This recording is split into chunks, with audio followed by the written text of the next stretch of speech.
किनवट तालुक्यात क्षुल्लक कारणावरून झालेला वाद विकोपाला गेला आणि घरमालकाने बांधकामासाठी आलेल्या मिस्त्रीच्या डोक्यात फावड्याने वार करून खून केला।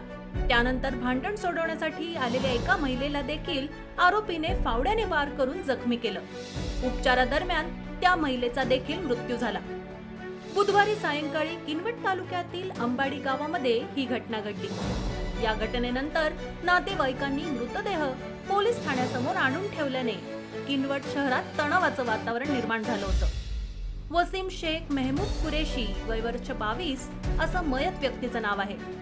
या दुहेरी हत्याकांडाने किनवटमध्ये एकच खळबळ उडाली। किनवट तालुक्यातील अंबाडी येथे आरोपी उत्तम गणपत भरणे याच्या घराचं बांधकाम सुरू होतं। या बांधकामावर वसीम शेख मेहमूद कुरेशी हा मिस्त्री म्हणून कामाला होता।